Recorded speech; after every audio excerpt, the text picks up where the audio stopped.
It was an ordinary, tranquil afternoon in Cresthaven until I unexpectedly discovered my stepdaughter engaged in an activity that would lead to a series of events spiraling out of control. This particular afternoon occurred 3 months ago, characterized by an unusual stillness in the house. My husband had departed early for a weekend business trip, leaving behind a calm yet eerily quiet atmosphere. I had occupied my morning with cleaning, folding laundry, and engaging in minor tasks that required little thought. Olivia, my 20-year-old stepdaughter, was upstairs in her room, with the faint sound of music filtering through the ceiling, reminding me that I was not entirely alone. Olivia and I had cultivated a respectful and easygoing relationship over the years, despite her not being my biological daughter. She bore her mother's striking features and quiet intensity, yet her own kindness and introspective nature set her apart. She carried herself as a young woman seeking her place in the world, and I often wished I could assist her more than I had. As I wiped down the kitchen counter for the third time, I became acutely aware of an odd restlessness within me.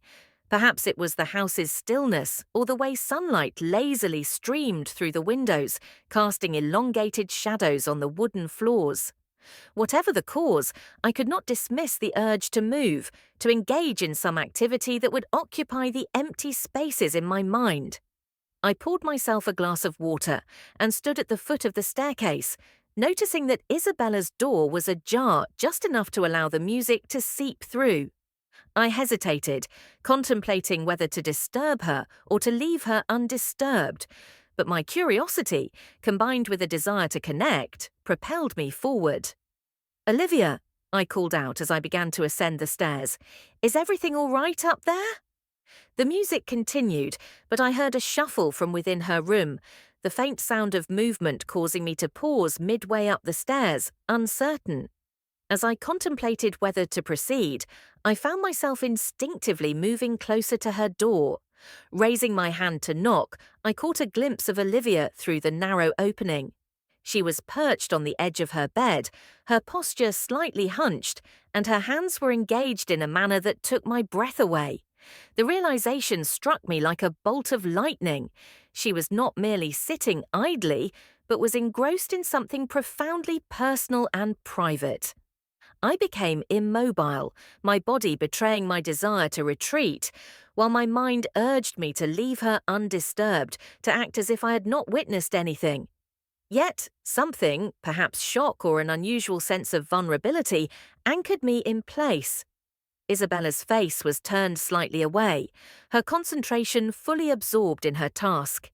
Sunlight filtered through the window, casting gentle highlights on her profile, her expression a blend of relaxation and focus. There was an achingly raw quality to the scene, revealing a side of her I had never contemplated or envisioned. A flush crept across my cheeks, a warmth that had nothing to do with the balmy afternoon. Then she glanced up, and our eyes locked through the narrow gap of the door, causing the atmosphere between us to shift dramatically. Her demeanor transformed from calm to startled, her hands halting mid-motion as her eyes widened in surprise. For a fleeting moment, we were suspended in time, unsure of how to proceed. I didn't mean to," I stammered, my voice barely a whisper, as I instinctively stepped back.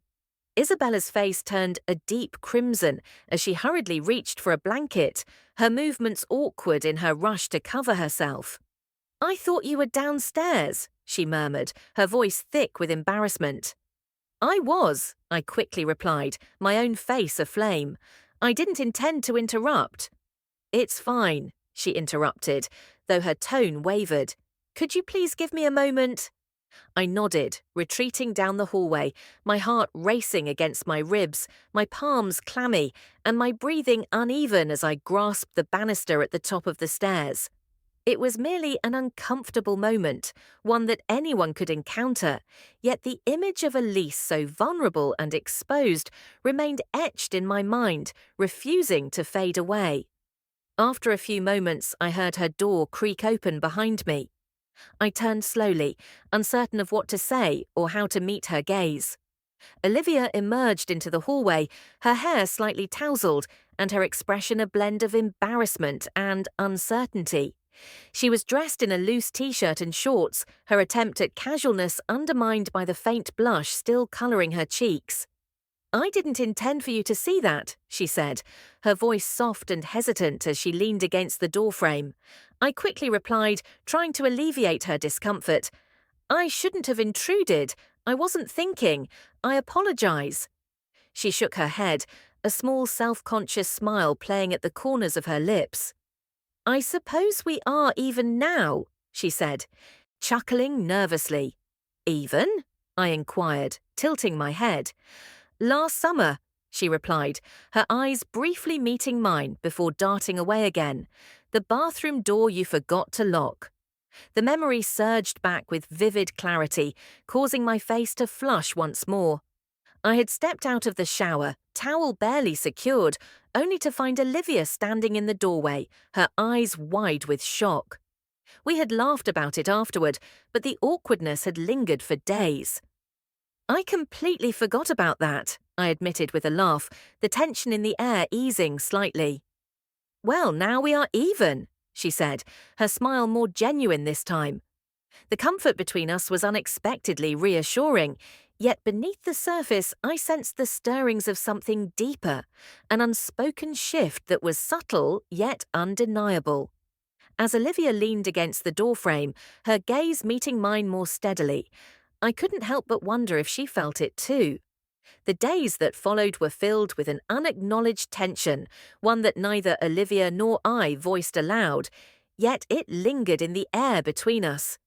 It wasn't exactly awkwardness, but rather an awareness, an undeniable realization that something had changed.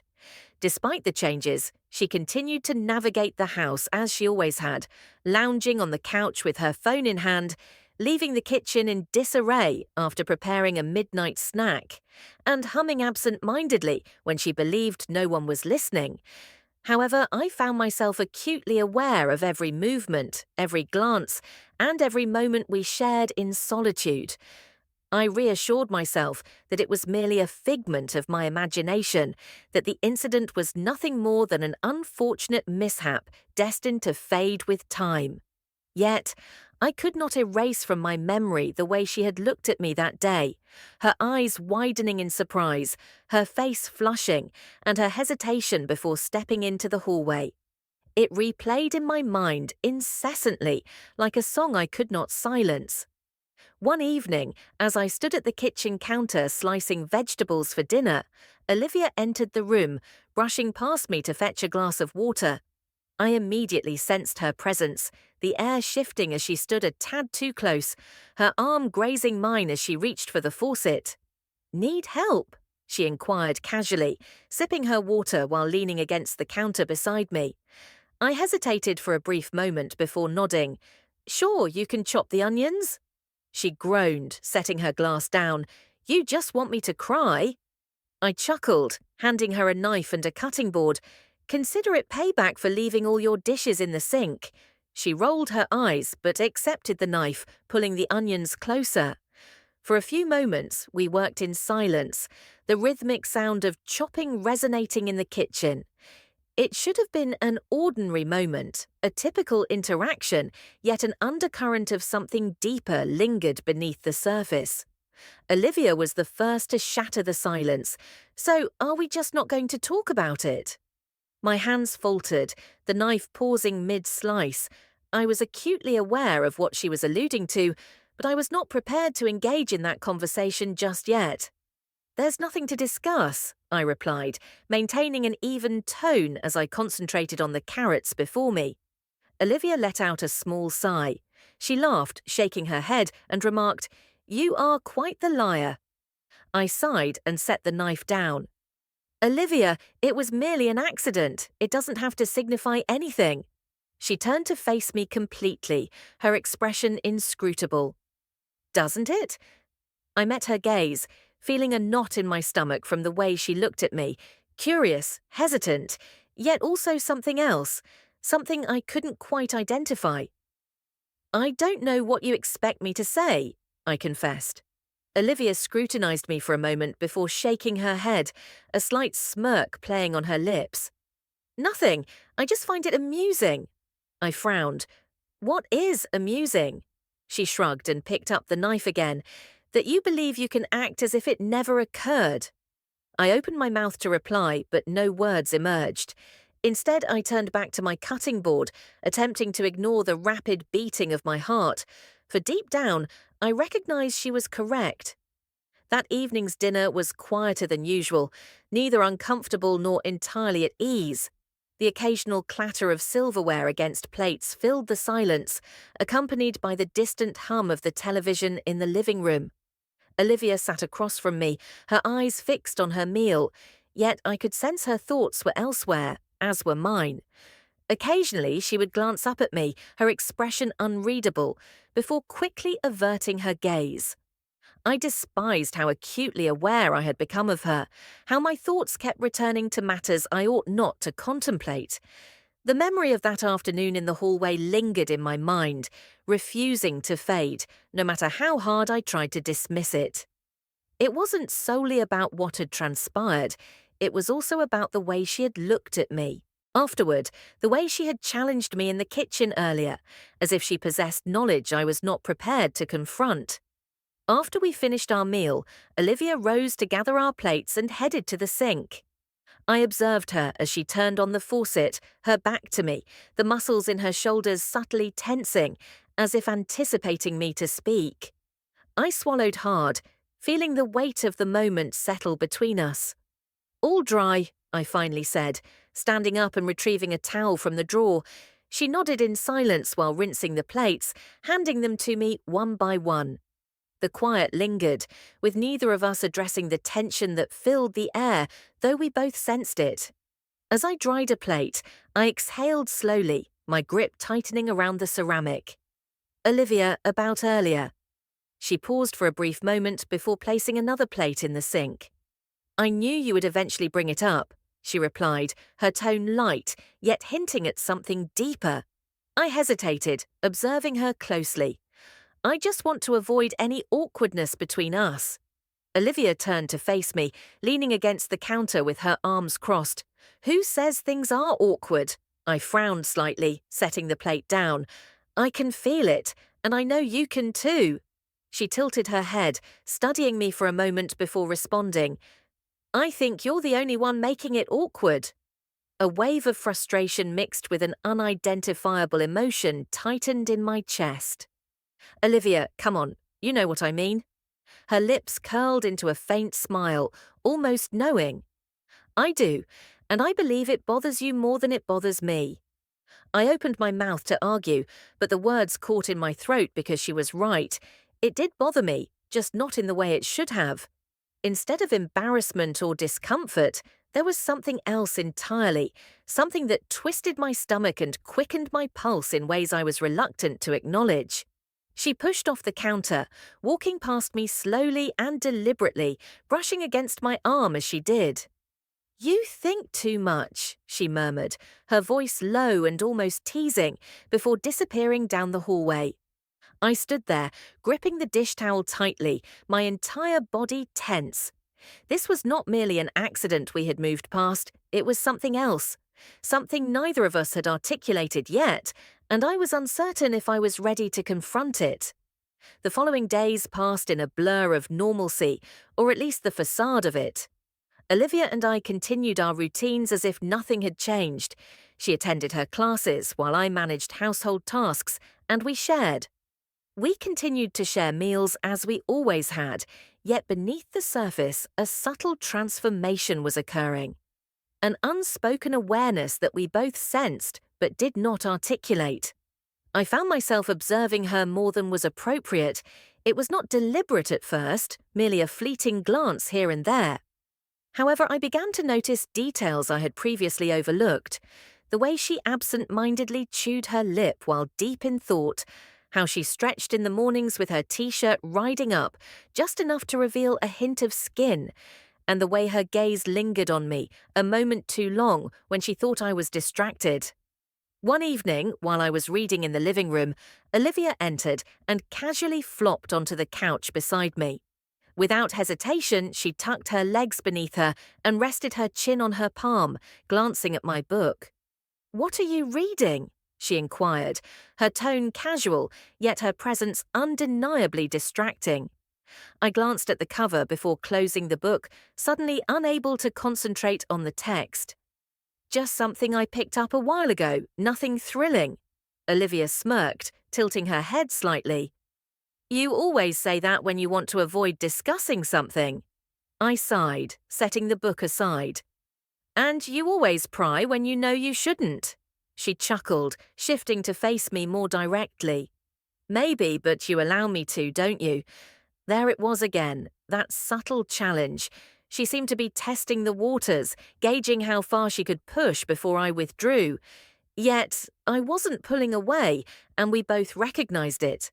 I attempted to redirect the conversation to safer topics. "How was class today?" She shrugged, her fingers tracing patterns on the couch cushion. "Boring. Nothing interesting happens there." Her gaze flickered to mine, a playful glint in her expression. My stomach tightened, but I forced my voice to remain steady. "Olivia." She leaned in slightly, resting her arm against the back of the couch, her face close enough for me to see the mischief in her eyes. I understood her intentions. She was pushing, daring me to confront what was happening. An occurrence transpiring between us, yet I found myself unable to act. It felt perilous, a boundary that should not even be approached, let alone crossed. However, I remained still, and we sat there, the distance between us diminishing the tension thick enough to render the air oppressive. Her fingers absent-mindedly brushed against my arm, a feather-light touch that sent an involuntary shiver down my spine. I despised how effortlessly my body reacted, how something within me leaned into the moment, despite every logical part of me urging me to halt. Eventually, I averted my gaze, forcing a breath through my lips. "It's late. You should get some rest." Olivia regarded me for a moment longer before offering a slow, knowing smile. "Yes," she replied softly, rising but not before allowing her fingers to glide over my shoulder, a deliberate gesture that ignited warmth within me. "Good night." I remained silent, merely listening to her footsteps fade down the hall. When I finally returned my attention to my book, the words blurred together, rendered insignificant compared to the tempest within me. This was not merely a figment of my imagination. Something was unfolding, and I was uncertain how much longer I could maintain the facade. The subsequent days became an exercise in self-control, a silent battle between reason and a deeper, unnamed feeling that neither of us had yet acknowledged. I continued with my daily routine, preparing meals, tidying up, and engaging in activities that would distract me from lingering thoughts of her.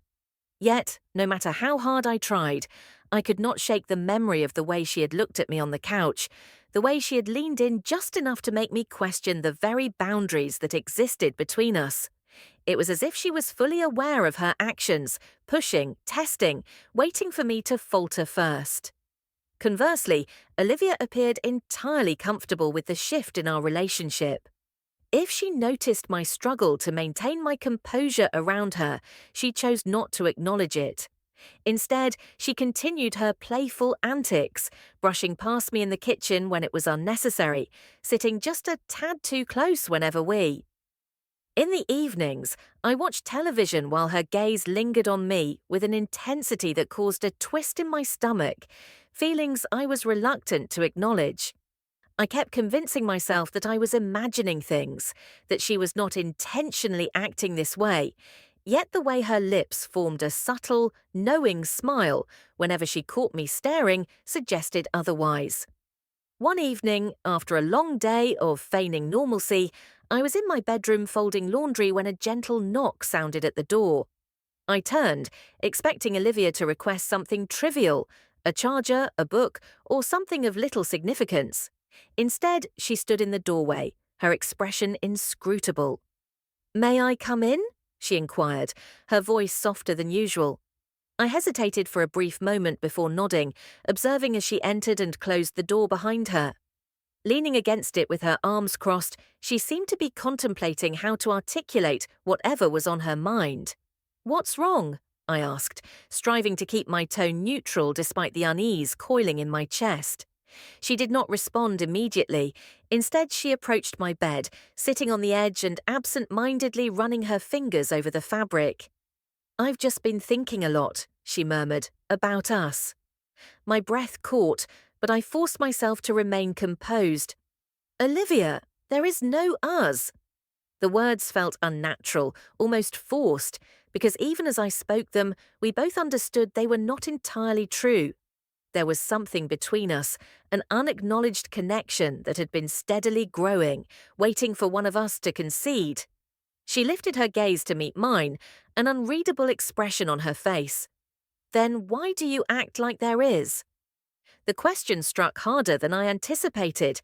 I opened my mouth to protest, to assert that she was mistaken, that I had done nothing wrong, but I recognized it would be a falsehood. The way I hesitated around her, allowed her to draw near, and refrained from stopping her when she tested the boundaries, indicated that I had been complicit in this as much as she had, and she was aware of it. "Ilaise," I began, but she shook her head. "I'm not a child," she replied quietly.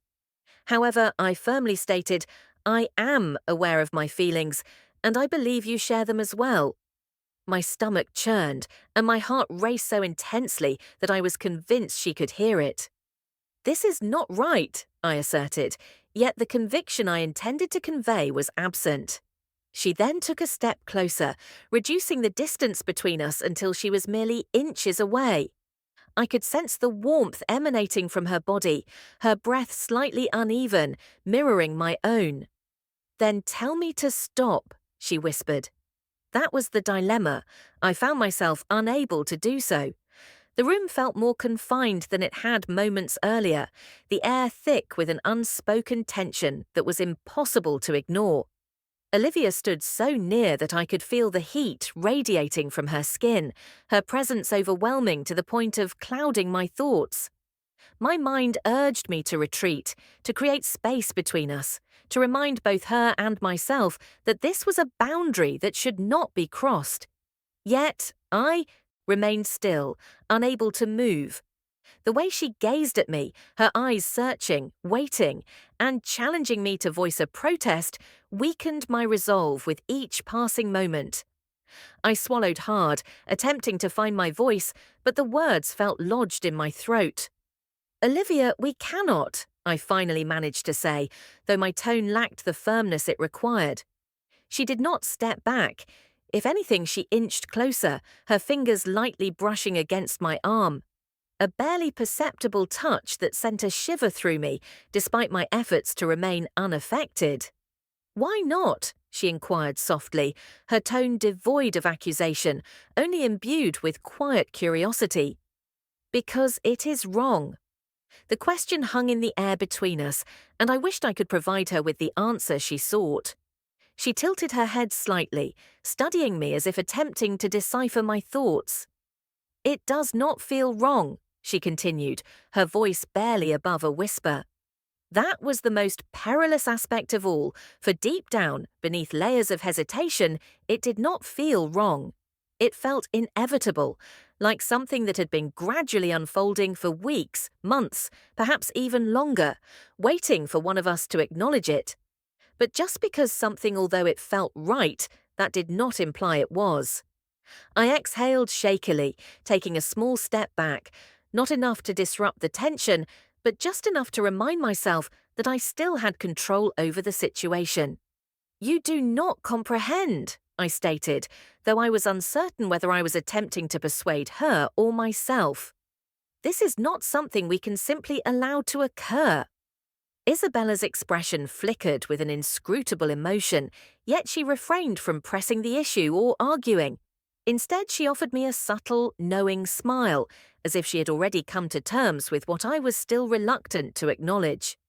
"Very well," she murmured, finally stepping back and granting me space, but not before her fingers brushed lightly over my wrist one last time. A final, intentional touch that ignited another wave of warmth within me. if that is truly what you desire. And just like that, she turned and exited my room, leaving me standing there, my breath uneven, my body tense, and my thoughts in disarray. I should have felt relief that she had let the matter drop, that she had not pressed me further, but as I remained in the heavy silence she left behind, all I felt was the unmistakable ache of something unresolved. That night, sleep eluded me.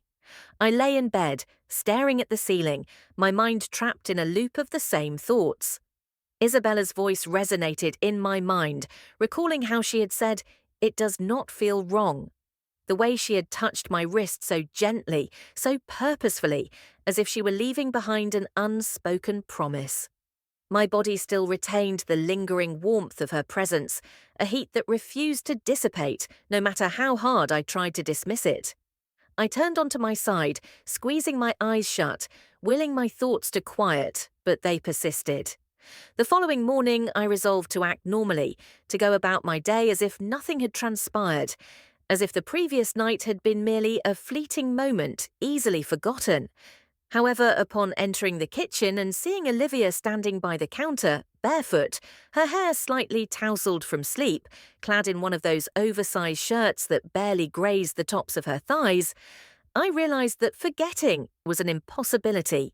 She turned upon hearing me, offering a relaxed smile, as if she had enjoyed a restful night, while I had been preoccupied with thoughts I ought not to have entertained. In the morning, she spoke, her voice still laced with sleep, cradling a cup of coffee in her hands. I nodded, forcing my attention on the coffee machine rather than the way she leaned against the counter, casual and unaffected, as if nothing had altered, though everything had. The atmosphere between us felt dense and electric, pressing against my skin like a whisper of something unavoidable. Olivia took a deliberate sip of her coffee, observing me with that same inscrutable expression she had worn the previous night. "You appear tense," she remarked, placing her cup down gently on the counter. I exhaled through my nose, gripping my mug's handle a bit too firmly. "I didn't sleep well," I admitted, which was true but not the complete truth. She tilted her head slightly, scrutinizing me as if assembling a puzzle, then unexpectedly stepped closer, just enough to make the space between us feel diminished. "Perhaps you should try to relax," she suggested softly, her fingers brushing the edge of the counter so near to mine that the slightest movement could bridge the gap. I swallowed, my throat suddenly parched. "Olivia!" Her name escaped my lips quieter than I had meant, more a caution to myself than to her. She did not retreat. If anything, she interpreted my hesitation as an invitation to advance slightly further. "You keep behaving as if this is something to fear," she whispered.